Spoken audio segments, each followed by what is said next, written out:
بسم الله الرحمن الرحیم. د افغان تعلیمي اکاډمۍ ګرانو شاګردانو، السلام علیکم ورحمت الله وبرکاته. دا جوړ چې جوړ روغ بیاس او تیر درسونه به په خیر سره ویلي وي. راځو د نن ورځې درې درسه چې یو اوبه او چاپیریال، دوهم عبدالرحمن بابا او دریم احمدشاه بابا یو ملي شخصیت او شاعر نومیږي، دا در سره وایو. لومړی درس مو یا لومړی لوست مو اوبه او چاپیریال دی. د دوو موخو یا دوو اهدافو دپاره دا لوست وایو. لومړی موخه مو دا ده چې اوبه د ژوندانه سره څه اړیکه لري. دوهم هدف مو دا دی چې د چاپیریال په ښېرازۍ کې د اوبو اهمیت څه دی. تاسو پوهیږئ چې اوبه یو حیاتي ماده ده او د ژوندیو موجوداتو چې هغه انسان، حیوان او نبات دی، د دوی په اصطلاح د ژوند اړیکه ورسره شته. یعنې که اوبه نه وي، انسان، حیوان، نبات ژوند نشي کولی. او چیرې چې اوبه وي، هورې ژوند دی. که موږ تاسې د تاریخ په ټولو تمدنونو کې وګورو، هر هغه ځای چې اوبه وي، هورې د انسانانو ژوند ثابت دی. که د مصر تمدن وګورو، هلته د نیل سیند و، د دغه سیند پر غاړه د بشریت لومړنی تمدن زموږ ستاسې په اصطلاح په اثارو کې معلومات لرو. همدارنګه که د عراق د بین النهرین تمدن وګورو، هلته د دجلې او فرات سیند ترمنځ اوبه وې چې انسانانو ژوند کاوه. که د اریایانو تمدن وګورو، هلته د امو سیند و، هلته د کسپین سمندرګی و چې انسانانو ژوند کاوه. یعنی انسان به هلته ژوند کاوه چیرې چې اوبه دي، او چیرې چې اوبه وې، هورې به انسان، حیوان، نبات په اصطلاح وده کولی سوای او ژوند به یې کولی سوای. موږ تاسې دوه ډوله اوبه لرو، یو ولاړې اوبه دي، یو روانې اوبه دي. او کله چې موږ تاسې خبرې کوو، هدف مو له دغه څخه روانې اوبه دي. روانې اوبه هغه دي چې هغه د بارانونو د واورو له وجې څخه بهیږي او بیا د سیندونو په شکل، د ولو په شکل، د رودو په شکل او د غټو غټو ولو کانالو په شکل باندې بهیږي. اصلا د اوبو د ګټې او د ارزښت خبره چې کیږي، د دغو اوبو ارزښت تر هغه ولاړو اوبو چې هغه سمندري اوبه دي او یوازې په اصطلاح بحري لارو او ځینې ګټې لري، د دغو ارزښت تر هغه ډیر دی. څو ګټې مثلا موږ تاسې په مثال کې ویلی سو. یوه ګټه نه یوازې دا چې د څښاک اوبه برابروي، یا مثلا د هغه اوبه بیرته په مځکه کې جذبیږي او د کانال په اصطلاح د کاریزو، د برمو، د څاهانو په واسطه باندې موږ تاسې ته د څښاک اوبه راکوي. د دې ترڅنګ د همدغو رودو، سیندو څخه موږ تاسې بندونه جوړولی سو او د دغه بندو په ذریعه باندې برق تولیدولی سو او د دې ترڅنګ ځینې نورې ګټې یا په اصطلاح استفادې هم ځینې کولی سو. همدارنګه دومه خبره دا ده چې د دغو سیندونو پر دغو سیندونو باندې د بیلابیلو رقم په رقم میله ځایونو، د رقم په رقم ابشارونو یا د رقم په رقم د سیاحتو د سیلانیانو دپاره د هغو د توجه دپاره د ځایونو جوړول بله خبره ده چې اکثره هیوادونه استفاده کوي او بیا له دغه څخه د سیلانیانو توجه را جذبوي او خپل هیواد ته ډیر سیاحتیان یا په اصطلاح ګرځندویان راغواړي.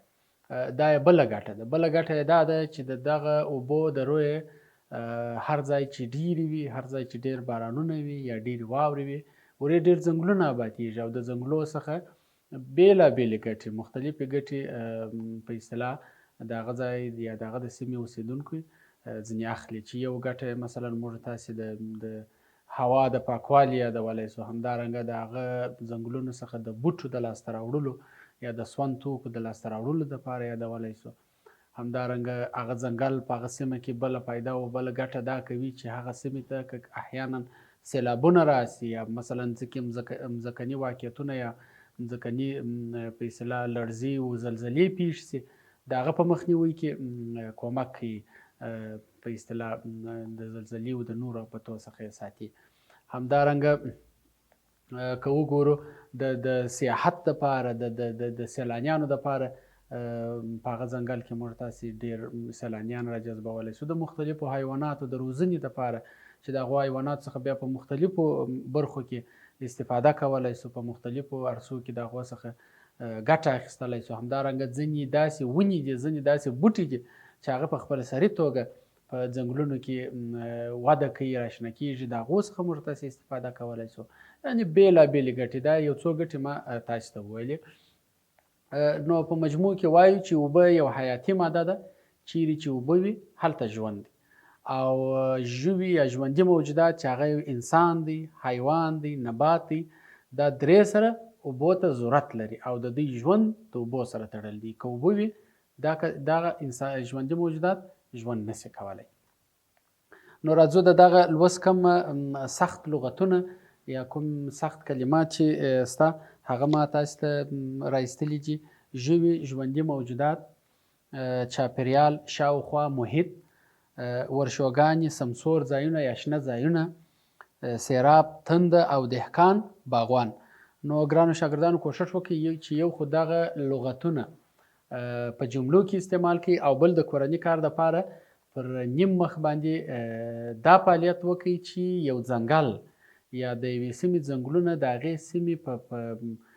سیمې ته څه ګټه لري، د ښکلاو، د ښایستو، د اقتصادي او د نورو ګټو په برخه کې هغه سیمې ته یا هغه ځای ته کوم پیدا لري، تاسو یې درسره ولیکئ او د دې ترڅنګ دغه کوم لغتونه چې ما درته لیکلي دي دا هم په جملو کې استعمال کړئ تر څو ښه مو په ذهن کې کښېني.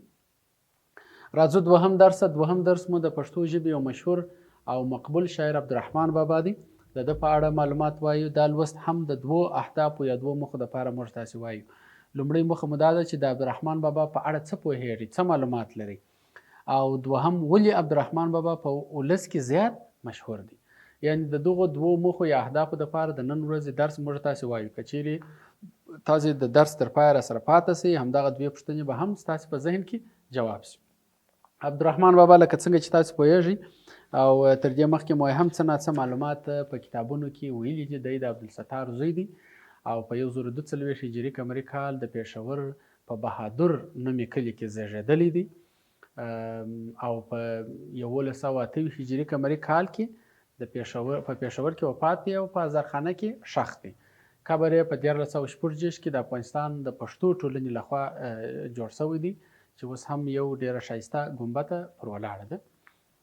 دا چې دی ولې په ټولنه کې زیات محبوب دی یا مقبول دی او د ده سره په څنګ کې موږ تاسې د پښتو ژبې څو مشهور شاعران لرو چې یو خوشحال خان خټک دی چې د ده تقریبا همزمانه دی او دوهم حمید مومند دی چې هغه هم تقریبا د ده همزمانه یا هم عصره شاعر دی او درې سره د جلا جلا لارو خاوندان شاعران دي چې د خوشحال پر رزمي و حماسي و لاره باندې روان دی. حمید مومند د هندي سبک په پیروي شاعري کوي او رحمان بابا تصوفي شاعري کوي یا اخلاقی شاعري کوي یا ټولنیزه اصلاحي شاعري کوي. نو ځکه د ده مقبول تر هغو ډېر دی چې د ټولنې په ژبه باندې شعر ویلی دی او شعرونه د ټولنې د هر مزاج د هر رقم انسانانو د خوی او د بوی سره یا د خوی او عادت سره سر خوري. نو ځکه دی په ټولنه کې ډېر مقبول دی او ډېر محبوبیت لري او موږ تاسې وینو چې هغه بهرني لیکوال چې هم افغانستان ته راغلي دي هغوی هم دا خبره په اصطلاح حس کړې ده چې رحمان بابا په پښتنو کې هغه شاعر دی یا په افغانانو کې هغه شاعر دی چې تر بل هر شاعر ډېر محبوبیت لري او داسې کور دې نه وي چې د ده دیوان دې نه وي پکښې کې. موږ تاسې د میرویس نیکه په تاریخ کې د میرویس نیکه د کوکران دوې جرګې هم وایو چې هلته په اصطلاح دوې جرګې کېږي او کله چې میرویس نیکه وینا کوي د رحمان بابا دیوان را اخلي پر هغه باندې پال یږدي. یعنې حتی دومره ارادت زموږ تاسې پاچاهانو لا ده ته درلودلی چې د ده په دیوان باندې پال نیوی او په اصطلاح دومره عقیده او اراده ورته لرله. د دې ترڅنګ که وګورو د ده د ژوند په اړه نور داسې خاص څه معلومات نشته. که څه هم دومره مقبول دی دومره مشهور دی خو بیا هم ډېر معلومات یې نشته. محمد هوتک په پټ خزانه کې فقط دومره ویل دي چې د عالم یا کوم په اصطلاح ده چې په پېښور کې زده کړې ځینې وکړې هغه ملا محمد یوسف یوسفزی و او بیا تر هغه وروسته کوهاټ ته ولاړی او هلته هم ډېر علوم وویله. یعنې د ځوانۍ څخه یو عابد او پرهیزګار انسان او کله چې د ژوند اخري سنې ته ورسېدی نو یو د ملنګو په اصطلاح د یو قلندر ژوند یې غوره کړ او یوازې خپله شاعري کوله او په شعر کې هم د ټولنې د اصلاح د ټولنې د سمون د اخلاقي برخو د پالنې او د روزنې شعرونه تر ټولو ډېر دي.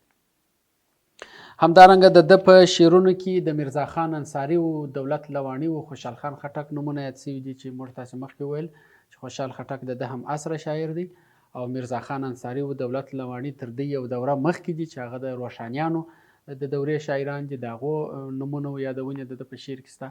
همدارنګه د حافظ و د سنایي غزنوي یادونې په خپلو شعرو کې کړي دي. یعنې دا معنا چې د هغو د شعرو څخه د استفاده کړې ده او د هغو شعرونو د هغو اثار یې مطالعه کړي دي او د استفادې تر کچه ویلي دي. خپله دی وایي چې منکر پرې اعتراض کولی نسی، دا د شعر دی رحمانه که اجاز. خپل رحمان بابا وایي دا ستا شعر چې هیڅوک نیوکه نسی پر کولی، دا اوس شعر دی که معجزه ده. یعنې دی خپله په دې پوهېږي یا په اصطلاح خپله دغه حالت ته رسېدلی دی چې د ده شعر په ټولنه کې محبوبیت لري او د ډیرو خلکو د خوښۍ وړ دی. راځو د ده یو تصوفي کلام وایو یا د ده یو عرفاني کلام وایو چې ستاسو په کتاب کې هم راغلی دی. که څوک لاس له سوده وکاږي زیان نسته، په ملنګ باندې قلنګ او تاوان نسته. وایي که څوک د سوده څخه یا په اصطلاح د چې یو بد کار دی، یو تاوان دی، د هغه څخه که لاس وکاږي تاوان نه کوي، زیان نه کوي. او هغه ملنګ پر هغه باندې په اصطلاح هیڅ قلنګ و هیڅ مالیه و جزیه او تاوان نسته. د وفا خریداران دي بل خوا درمې، دا متا د زمانې په دکان نسته. په مجموع کې د ژوند بې وفایي ته اشاره کړې ده. یعنې هغه څوک چې د ژوند څخه د وفا تمه لري هغه دې بلې خوا ته ولاړ شي. په دغه دنیا کې یا په دغه زمانه کې وفا نسته او دا یو بې وفا دنیا ده. جدایي له اشنایي پیدا کیږي، نااشنا لره هیڅ غم د هجران نسته. هغه څوک چې اشنایی ولري بیا به د هغه په اصطلاح جدایي به د ده څخه پیدا کیږي، او څوک چې اشنایی ونه لري نو هغه به د هجران او د جدایي غم څه وکړي. مګر ځان و خدای ته پاسلی په امان شي، ګڼه بل خواته د هیچا امان نسته. هغه څوک چې وای الله پاک ته خدای پاک ته ځان وسپاري هغه په امان دی، په امن دی، او بلې خواته د په اصطلاح د امن او د امان ځای نسته. هغه یار به زه و کومه خواته غواړم چې هیڅ چیرې منزل او مکان نسته. هغه یار یا هغه ملګری چې نه ځای معلوم دی، نه په اصطلاح هدف و منزل معلوم دی، هغه به زه چیرې پیدا کړم. دلبران که هر څو ډیر دي په جهان کې، زما یار غوندې دلبر په جهان نسته. وای په دې دنیا کې که هر څو دلبرانو په اصطلاح کسان دي، خو زما د دلبر په څیر باندې هیڅوک په دې دنیا کې نسته. چې هم قد لري هم زلفې هم سرې شونډې، دغه هسې رنګ افتاب په اسمان نسته. د خپل یار صفت یې کړی دی، د هغه د قد لوړوالي، د هغه د سترګو، د هغه د شونډو او د هغه په څیر وای بل افتاب لمر ته وای، لکه څنګه چې لمر پر اسمان دی، د ده په څیر وای بل لمر نسته. عشق عاشق لره یو هسې ګلستان دی، چې و باغو ته لار د خزان نسته. وای عاشق ته د عشق داسې باغ دی، داسې ګلستان دی چې دغه باغ ته د خزان لاره نه ده تللې، یعنې هیڅکله نه خزانیږي. عاشقان په عشق کې واړه سلطانان دي، په دا شهر کې نیسګار او ناتوان نسته. دی وایي څوک چې عاشقان دي، څوک چې په اصطلاح پر یو شي باندې مین دي، هغه اصلا سلطانان دي، ټوله پاچاهان دي. د دوی په ښار کې نیستګار نیست په اصطلاح ناتوان یا کمزوري سړی نسته. که مجنون غوندې په عشق کې څوک صادق سي، د لیلا په دروازه کې دربان نسته. یعنی که څوک د مجنون غوندې عاشقي وپالي وپا وکړي نو بیا د هغه هېڅ مخنیوی نه کېږي. یعنې د لیلا په دروازه کې کوم دروازهوان نسته چې هغه ته وایي مه راځه. دانایان به د رحمان په قال پوهیږي. شاعر رحمان بابا وایي هغه څوک چې پوه دی، دانا دی، هغه به د رحمان په قال یا په ویلو پوهیږي. دلته کار د هر نااهلو نادان نسته. څوک چې نااهلی نادانې د هغه په اصطلاح کار وظیفه دلته نسته. نو راځو د کم دغه لوست لغتونه چې ما تاسو ته راایستلي دي هغه به تاسو ته ووایم. هغه یو منابع، سرچینې، مستند، پاسنادو، ثابتي، عابد، عبادت کوونکی، مصلح، اصلاح کوونکی، مزاج، خوی، عادت، ذوق، شوق، قلنگ، مالیه یا جزیه، متا، توشه یا جنس، افتاب، لمر، دربان، دروازبان او قال ویل. نو ګرانو شاګردانو که غواړئ چې دغه لغتونه مو په ذهن کې ښه پاته سي، کوشش وکړئ پر دغو لغتونو باندې یوه یا دوې جملې جوړې کړئ او په خپلو کتابچو کې در سره ولیکئ. همدارنګه په څنګ کې کوشش وکړي چې د رحمان بابا یو بل تصوفي یا عرفاني کلام که تاسې اورېدلی یا په یو بل کتاب په یو ځای کې لیدلی هغه هم در سره ولیکئ او پر هغه باندې هم بحث وکړئ چې د ده شعر څه رقم رنګ لري. راځو د نن ورځې دریم درس ته. دریم درس مو د احمدشاه بابا په اړه دی چې احمدشاه بابا یو ملي مشر او شاعر دی. د هغه په اړه مو د نن ورځې دریم درس دی. دا درس د دوو موخو دپاره وایو. لومړی موخه مو د احمدشاه بابا شخصیت ولې د قدر وړ یا په اصطلاح ولې احمدشاه بابا دومره مهم دی، دومره قدر لري. دوهم، که د احمدشاه بابا ملي تدبیر نه وای نو د افغانستان برخلیک به څه ډول و؟ که چیرې احمدشاه بابا دغه کوم ملي سیاست نه وای کړی نو د افغانستان سرنوشت به په څه رقم وای؟ تاسو پوهیږئ چې احمدشاه بابا د افغانستان یا د نوي افغانستان مؤسس دی او دی هغه څوک دی چې په اصطلاح ټوټه ټوټه سوی یا شلېدلی افغانستان یې یو ځل بیا سره راټول کړي او سره یو ځای کړي. او دومه خبره دا ده چې احمدشاه بابا څه رقم واک ته ورسېدی. موږ تاسې وایو چې کله میرویس خان نیکه قیام وکړ نو تقریبا د هوتکیانو دوره چې خلاصه سوله او بیا تر دې وروسته نادر افشار تقریبا 9 یا 10 کاله حکمراني وکړله او احمدشاه بابا د دغه نادر افشار په عسکرو کې د یو افسر په توګه باندې وظیفه یا دنده درلوده. کله چې نادر افشار له منځه ولاړی بیا هغه و چې احمدشاه بابا د هغه شاهي حرم ساتنه وکړه او د هغه په مقابل کې د نادر افشار میرمنې د کوهنور الماس هم درته ور وبخښل او بیا د کندهار په شیر سرخ کې تقریبا 9 ورځې جرګه وسوه چې د هغه وختو مشران سره راټول سوه او د خپل مشر د ټاکلو دپاره سره کښېنستل.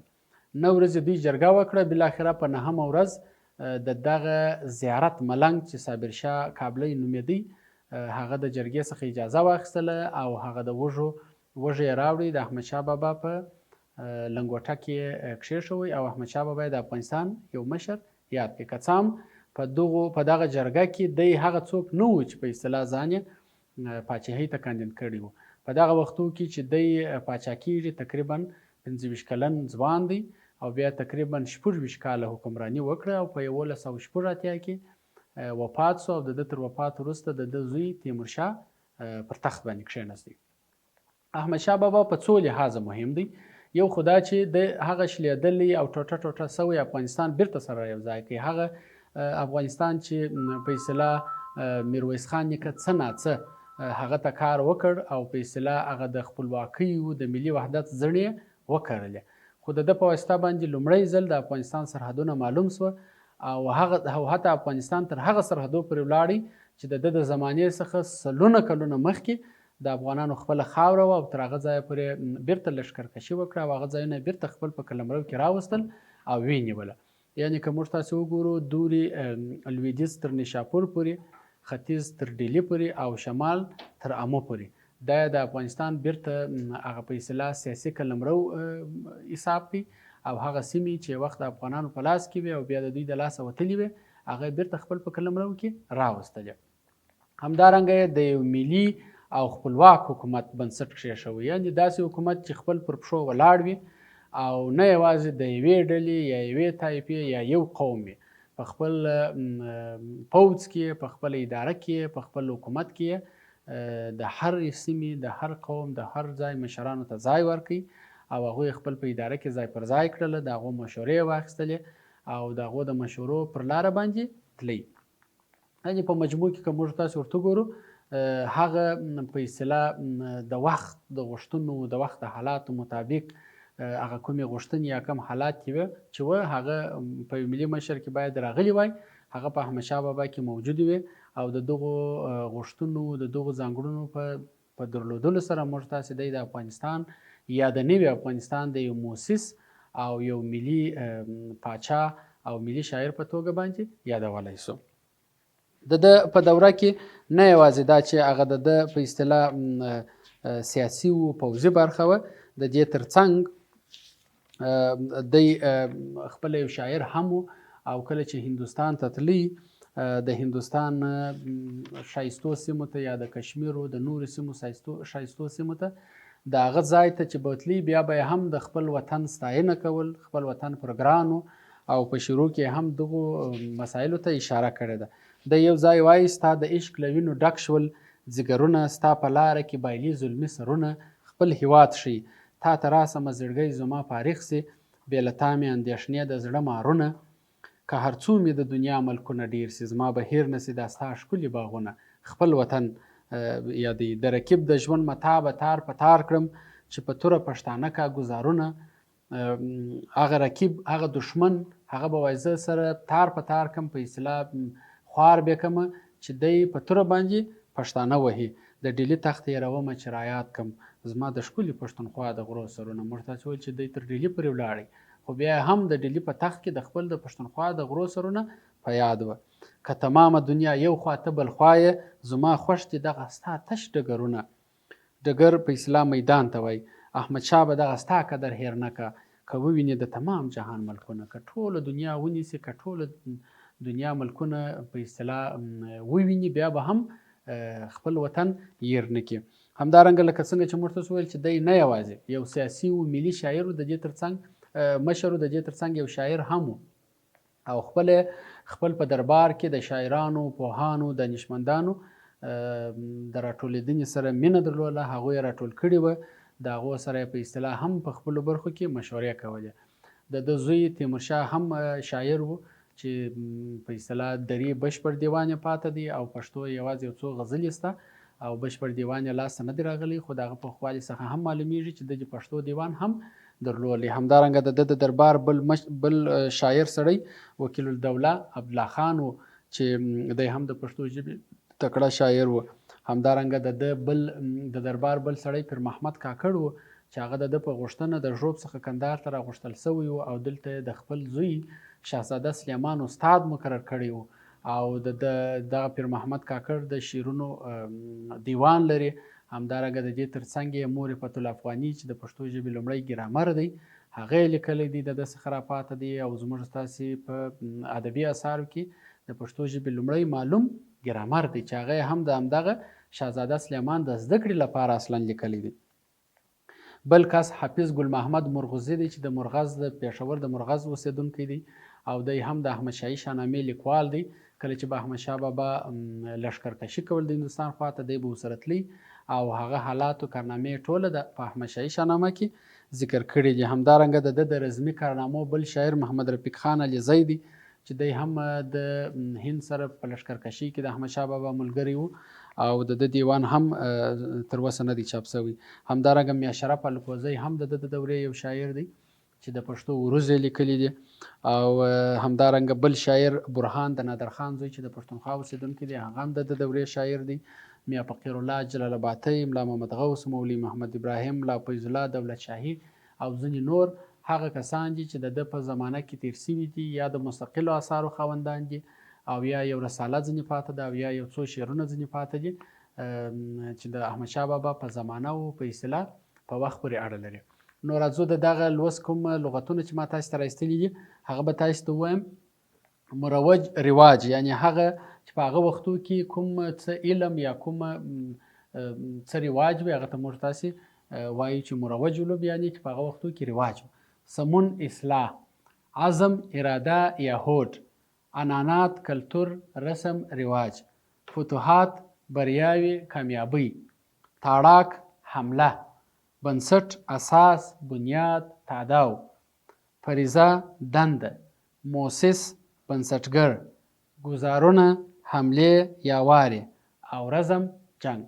نو ګرانو شاګردانو کوشش وکړئ چې دغه لغتونه هم په خپلو کتابچو کې ولیکئ او پر هر لغت باندې یوه جمله در سره جوړه کړئ تر څو دغه لغتونه مو په ذهن کې ښه کړي. د دې ترڅنګ دغه کم لیکوالان او شاعران چې ما تاسو ته وویل او د احمدشاه بابا په زمانه پورې اړه درلوده د دغو شاعرانو د پیژندنې دپاره که په یو بل کتاب کې تاسو د دوی نوم اورېدلی، د پیر محمد کاکړ نوم اورېدلی، د وکیل دوله عبدالله خان، د تیمورشاه څه ناڅه معلومات ولري هغه هم په یو کتابچه کې یا په نیم مخ کې در سره ولیکئ چې دا ستاسې کورنۍ دنده ده. نو هیله ده چې د نن ورځې درس مو تر دې ځایه پورې ویلی وي او سر مو په خلاصوی وي. تر راتلونکو درسونو پورې تاسو پر لوی الله سپارم. ډیره مننه. هیله ده چې زموږ یوټیوب چینل در سره سبسکرایب